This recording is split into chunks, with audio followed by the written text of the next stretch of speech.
Assalamualaikum warahmatullahi wabarakatuh. Kali ini saya akan menceritakan sebuah pendakian gunung yang dialami oleh seseorang yang kita sebut saja namanya si Hulpi. Jadi Hulpi ini adalah nama samaran ya. Semua nama dalam cerita ini disamarkan. Mohon maaf jika ada kesamaan. Tapi sebelum kita lanjut, alangkah baiknya kalian klik tombol like, dan bagi yang belum subscribe channel ini sekarang juga supaya kalian tidak ketinggalan cerita-cerita mistis lainnya. Dan gak usah berlama-lama lagi, langsung saja kita simak ceritanya. Perkenalkan, namaku Yulpi.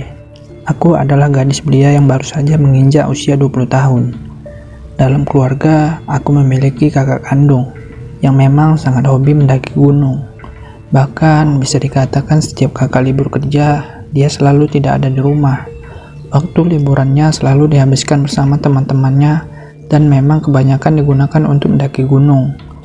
Mungkin hal itulah yang akhirnya membuat kakakku hingga kini belum juga menikah. Namun bukan itu permasalahannya. Cerita ini bukan tentang bagaimana kisah kakakku, melainkan semua ini tentang diriku. Masih sangat teringat jelas di kepalaku. Saat itu adalah saat dimana aku pertama dan terakhir kalinya mendaki gunung. Berawal dari rasa penasaran tentang bagaimana rasanya mendaki gunung, aku pun akhirnya memutuskan untuk mencoba ikut kakakku mendaki.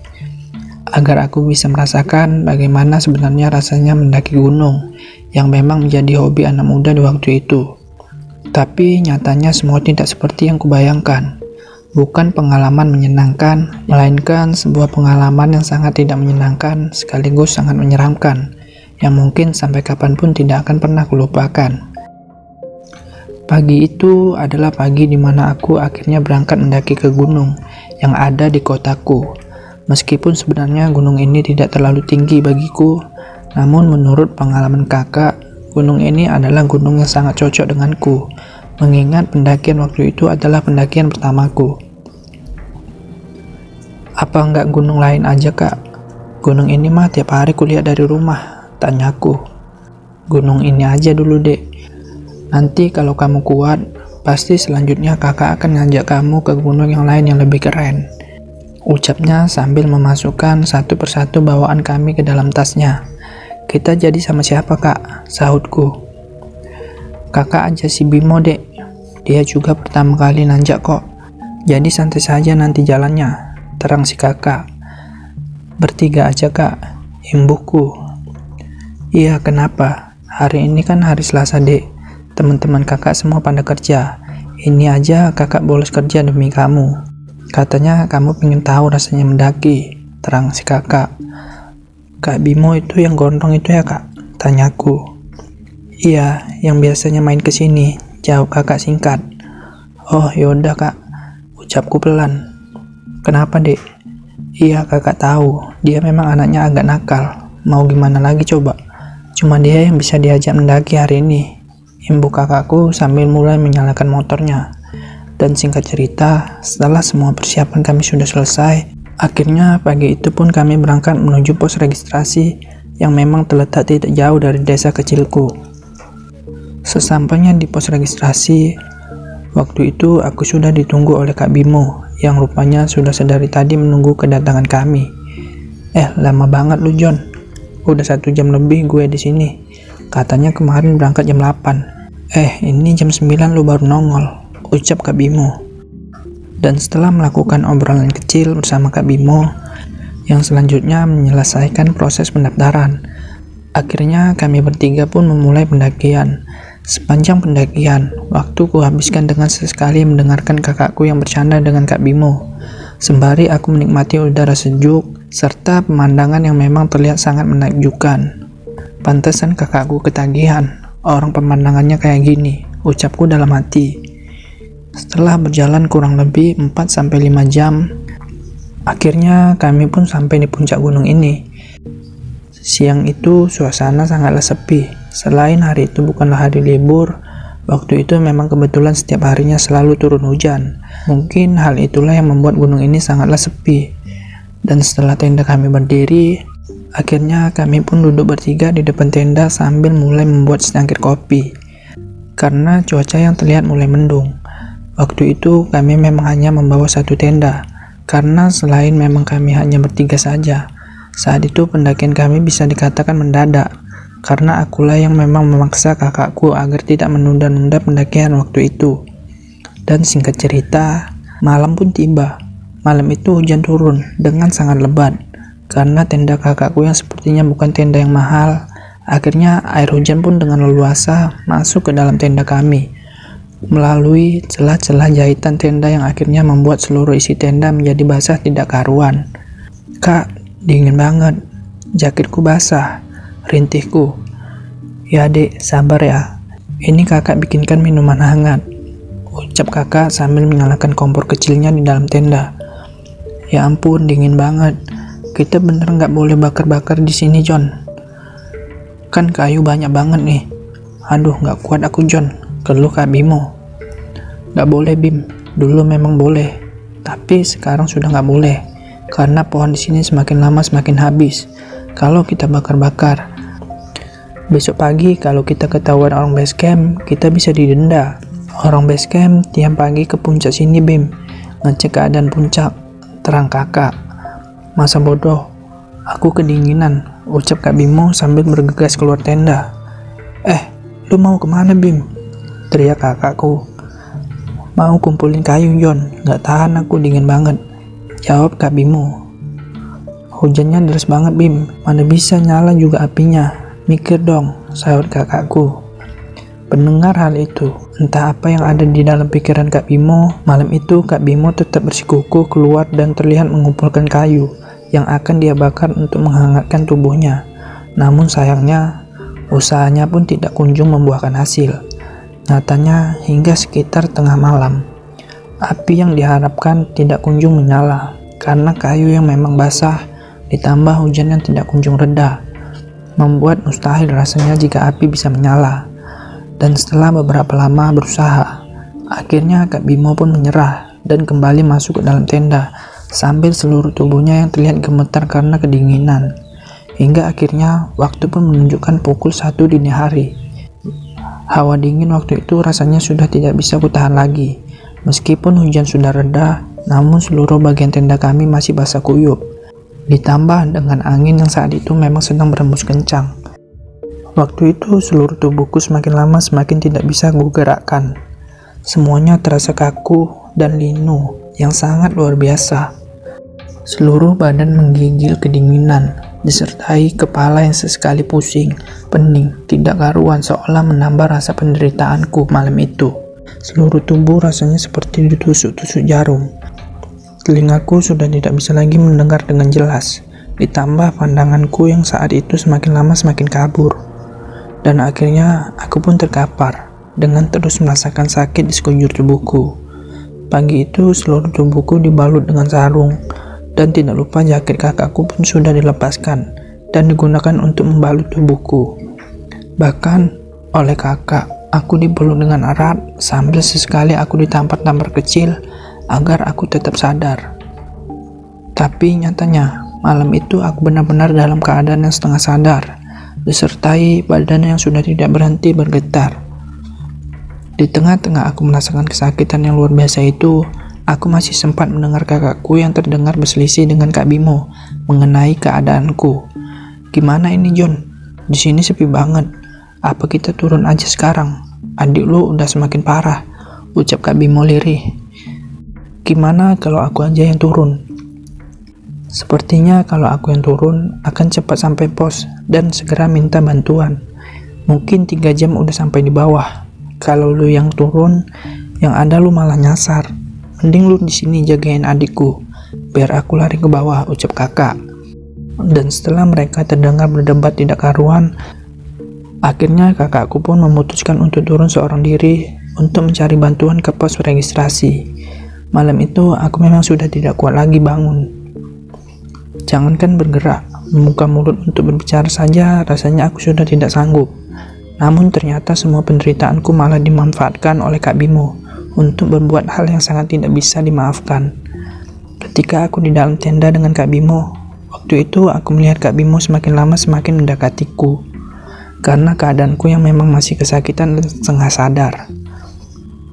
Waktu itu aku hanya bisa merasakan tanpa bisa melihatnya dengan jelas karena kepala yang memang semakin terasa pusing tidak karuan. "Kakak peluk ya, Pi," ucap Kak Bimo yang sempat terdengar lirih. Dan tanpa menjawab hal itu, aku pun hanya diam sambil terus meremas jaket yang membalut tubuhku tersebut. Di sela-sela aku menahan semua itu, tiba-tiba aku merasakan tubuhku dipeluk erat oleh Kak Bimo. Awalnya aku memang merasa risih dan tidak mau diperlakukan seperti itu. Tapi karena aku rasa niat Kak Bimo waktu itu adalah membantuku, aku pun akhirnya hanya diam sambil tidak mengeluarkan sepatah kata pun. Tapi anehnya, semakin lama aku merasakan bagian tangan Kak Bimo masuk ke dalam tubuhku. Merasakan hal itu, tentu saja aku langsung memberontak tidak karuan, karena aku mulai curiga dengan maksud Kak Bimo. Jangan-jangan Kak Bimo sebenarnya bukan memeluk karena ingin membantuku, tapi karena ingin macam-macam denganku, pikirku. Mengetahui hal itu, aku tidak bisa berbuat apa-apa selain hanya bergerak sebisanya. Karena saat itu aku pun juga merasakan jika pelukan Kak Bimo semakin lama terasa semakin kuat saja. Dan tidak lama setelah itu, aku pun mulai merasakan jika tangan Kak Bimo ternyata sudah masuk ke dalam jaketku, dengan mulai membuka resleting jaketku secara perlahan. Masih sangat teringat jelas di kepalaku. Pagi itu, aku masih sempat melirik jam tangan yang tergeletak di samping tas basahku. Bahkan, aku pun juga masih ingat, waktu itu jam tangan menunjukkan pukul 2 pagi. Dengan Kak Bimo yang sudah berada di atas tubuhku sambil menciumiku dengan penuh nafsu. Pagi itu, aku benar-benar tidak bisa berbuat apa-apa lagi, selain hanya bisa pasrah dengan apa yang sudah dilakukan Kak Bimo kepadaku. "Jangan, Kak," rintihku. "Biar nggak kedinginan, Pi," ucap Kak Bimo sambil memaksa melepas celanaku yang saat itu masih terikat oleh ikat pinggang. Dan setelah celanaku berhasil terbuka, saat itu aku masih sempat sekuat tenaga untuk melawan, agar aku tidak diperkosa meskipun mulutku sudah tidak kuat lagi berbicara karena kehabisan tenaga. Dan setelah tubuhku tidak kuat lagi menahan tangan Kak Bimo, akhirnya aku pun pasrah dan mulai tidak sadarkan diri dengan mata yang semakin lama semakin buram saja. Waktu di tengah-tengah mataku yang semakin berkunang-kunang, aku tiba-tiba seperti melihat almarhum ayahku yang terlihat duduk di sampingku. Beliau terlihat tersenyum sayu sambil menatap lembut ke arahku. Melihat hal itu, aku pun membalas senyumannya dengan mulai meneteskan air mata. Dan anehnya, Kak Bimo yang sebelumnya membuka seluruh bajuku, yang saat itu hanya tersisa celana dalam. Waktu itu, dia seketika menghentikan aktivitasnya dan langsung berdiri dan keluar dari tendaku entah kenapa. Ternyata, beberapa saat kemudian, aku memang mendengar suara kakakku yang saat itu terdengar memanggil-manggil namaku.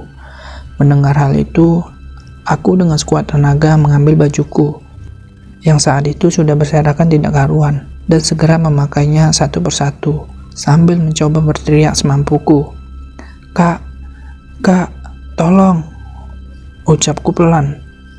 Dan benar, setelah beberapa lama kemudian, aku melihat kakakku kembali masuk ke dalam tendaku sambil mengangkat tubuhku dan untuk dibawa keluar tenda, yang ternyata sudah ada api unggun yang menyala terang dengan Kak Bimo yang sudah terlihat duduk menghangatkan tubuhnya.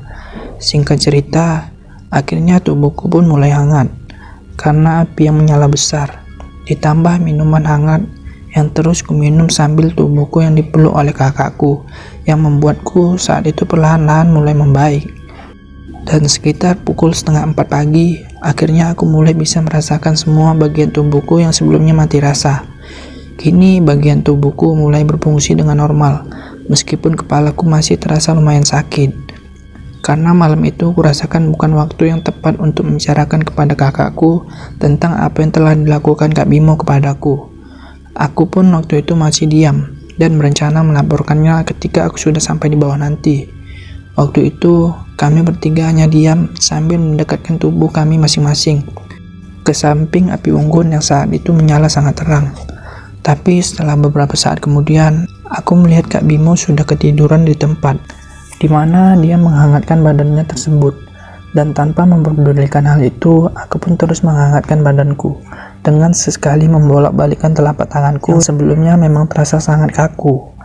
Dan di sela-sela aku masih menghangatkan tubuhku, tiba-tiba pandanganku teralihkan dengan sosok anak muda yang sepertinya adalah pendaki lain yang ada di gunung ini. Itu bisa terlihat dari kaos yang dikenakannya, bertuliskan mountain, lengkap dengan tas gunung yang saat itu juga terlihat masih berada di punggungnya. Namun anehnya, sosok pemuda tersebut sama sekali tidak bergerak. Dia hanya diam dengan wajah yang tidak terlalu jelas terlihat. Melihat hal itu, aku pun langsung duduk mendekati kakakku untuk segera memberitahu apa yang kulihat sebenarnya. Namun anehnya, ketika aku sudah sampai tepat di samping kakakku saat itu tiba-tiba menoleh ke arahku sambil tersenyum, seolah memberi tanda jika sebenarnya dia melihat apa yang aku lihat. Mengetahui hal itu, aku pun kebingungan dan mulai meremas tangan kakak karena aku seketika menduga jika yang saat itu aku lihat adalah makhluk halus. "Kak, ayo masuk tenda kak, aku takut," bisikku. Lagi-lagi kakakku hanya diam sambil mulai memegang tanganku agar aku bisa lebih tenang dari sebelumnya. Dan belum selesai aku melihat sosok tersebut yang memang tidak kunjung pergi, aku tiba-tiba mencium aroma yang sangat tidak sedap yang sepertinya berasal sangat dekat denganku. Aroma tersebut tercium kuat, seolah berasal dari sebelahku yang saat itu adalah kakakku. Tapi sayangnya, belum selesai aku memastikan hal itu, lagi-lagi pandanganku teralihkan dengan sosok kakek-kakek yang terlihat membawa seikat kayu, yang berjalan bungkuk tepat tidak jauh dari tenda kami berdiri. Sosok tersebut berjalan begitu saja, tanpa menghiraukan keberadaan kami. Dan yang paling membuat aku terkejut adalah salah satu kaki kakek tersebut terlihat hancur, seperti habis kecelakaan. Hal itu terlihat dari darah yang bercecer tidak karuan mengikuti langkah si kakek yang bergerak secara perlahan. "Kak, itu siapa kak? Ayo masuk kak, aku takut," rintihku. Dan tanpa menjawab perkataanku, tiba-tiba kakakku menarik tanganku seolah langsung menyetujui ajakanku untuk segera masuk ke dalam tenda dengan tidak memperdulikan keadaan Kak Bimo yang saat itu sudah tertidur pulas di luar tenda. Dan tidak lama setelah itu, akhirnya kami pun tertidur. Namun belum lama aku memejamkan mata, tiba-tiba aku terbangun karena aku mendengar suara orang yang bersenandung khas Jawa. Suara tersebut terdengar lirih di sela-sela suara jangkrik yang semakin lama semakin terdengar sangat kencang. Mendengar hal itu, aku pun langsung bangun untuk memastikan sumber suara yang aku dengar tersebut. Namun ketika aku menoleh ke sana kemari, waktu itu tiba-tiba aku melihat ada sosok laki-laki parubaya yang duduk tepat di samping Kak Bimo tertidur. Sosok tersebut memakai baju hitam pekat dengan wajah yang sudah sangat tidak karuan. Mata yang menonjol keluar ditambah hidung yang hanya tinggal sebelah, membuatku seketika seolah tidak lagi bisa bernapas. Dan tanpa melihat lebih lama lagi, aku pun langsung menutup pintu tendaku dan tungku yang sudah berdegup kencang tidak karuan. Dan tanpa membangunkan kakakku, waktu itu aku langsung tidur di samping kakakku sambil membaca semua doa-doa sebisanya. Mungkin karena badannya sudah kelelahan, akhirnya pagi itu pun aku tertidur tepat di samping kakakku dengan tanganku yang saat itu masih memeluk tubuh kakakku. Dan singkat cerita, sekitar pukul 7 pagi, aku kembali terbangun dengan suara kakakku yang membangunkanku dengan nada yang terdengar terburu-buru. Vi, teriak kakakku sambil membuka pintu tendaku. "Ada apa?" ucapku sambil kebingungan. Karena saat itu aku juga melihat ada beberapa orang selain kakak yang memakai baju orange. "Alhamdulillah kalau kamu gak kenapa-napa. Kakak lama ya dek," imbuh kakakku. "Maksudnya?" tanyaku dengan perasaan yang bingung disertai belum terlalu sadar karena masih bangun tidur. "Ya, kamu kemarin hampir hipotermia. Ini kakak bawa orang yang dari bawah untuk evakuasi kamu." "Bimo mana?" ucap kakak.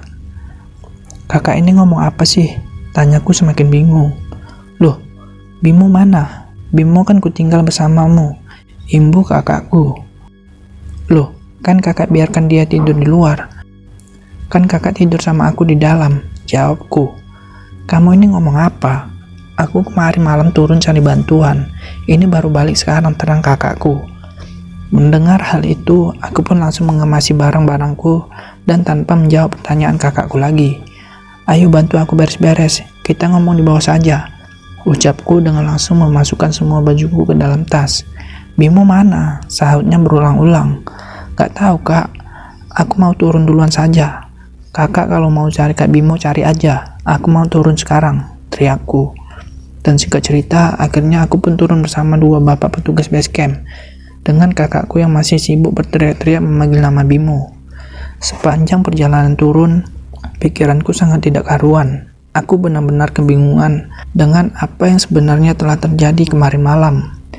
Dan tanpa banyak tanya lagi, aku pun mempercepat langkahku menuju ke base camp, dengan harapan agar aku bisa sedikit lebih tenang.